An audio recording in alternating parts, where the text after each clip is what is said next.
Brooklyn Independent Television. Welcome to Brooklyn Review. I'm Brian Vines. Healthy hospitals are a vital component of healthy communities. In East Flatbush, SUNY Downstate Medical Center has been an anchor for generations, and now budget cuts threaten the future of one of Brooklyn's largest employers. Melissa Rose Cooper has more. Lois Cooper was lucky to get a job last year after she was previously laid off. But a year later, she's facing employment troubles once more. My initial reaction was, oh my God, again? And what am I going to do? You know, even though the reality of it, or people say, well, you have a whole year. If you're facing losing your job, that time doesn't make a difference. The bottom line is you're going to end up without a job, and now you're worrying about how you're going to pay your bills. Lois is one of hundreds of SUNY Downstate employees slated for termination by next year. I am truly saddened by the situation that Downstate has put me and hundreds of my coworkers in, and by the way, with the threat of more layoffs to come. I'm worried about my livelihood and indeed my future. I don't know how I will be able to provide for my family, pay my bills, put food on my table, as I am the only member of my family that's employed, because this economy and budget cuts has already affected my family once. The hospital said in a statement released in July that the layoffs were a result of financial hardships it incurred over the years.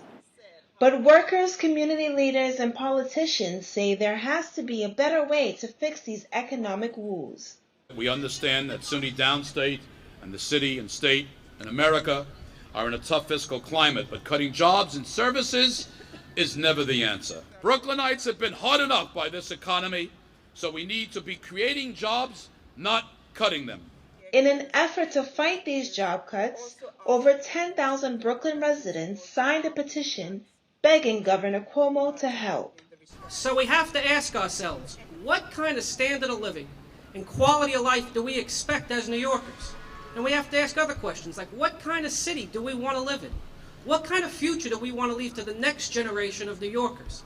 Because the fact of the matter is this, if we want to consider ourselves a progressive, enlightened society, we have to do more for those who have the least.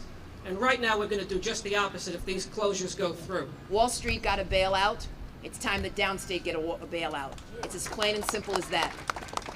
And so we urge the governor, we urge the president, and those who stand in the way of the president to pass his Jobs Act, which obviously will have an impact on our local economy and will help us in providing jobs in the borough of Brooklyn and this nation. But in addition to that, it's time that the legislature join with Governor Cuomo and save Downstate. It's as simple as that. We need Downstate, period. When you overlay that community with the medical issues that are impacting that community, as a former police officer, we would respond to Downstate and bring our offices there, Downstate in Kings County. That location there is one of the highest need of medical services in this entire borough. You don't remove an institution that's the fourth largest employer in the borough of Brooklyn and don't expect for it to be an impact in this borough at the same time. Many of the workers who receive pink slips say they're the sole provider for their families and don't know what they'll do. I'm a mother of 3 that needs my support.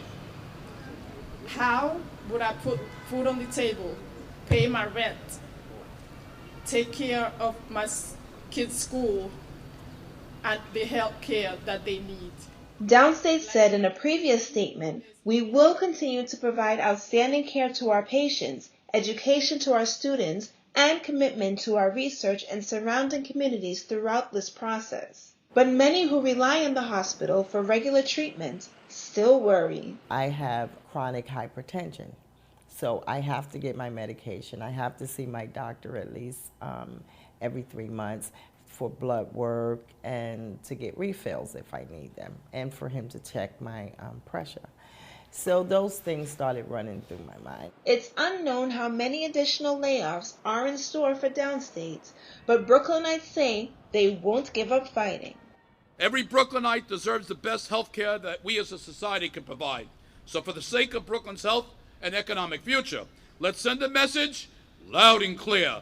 No more layoffs and no disruptions to medical services. For Brooklyn Review, I'm Melissa Rose Cooper. Watch this and other Brooklyn Independent Television episodes online at brickartsmedia.org/BIT.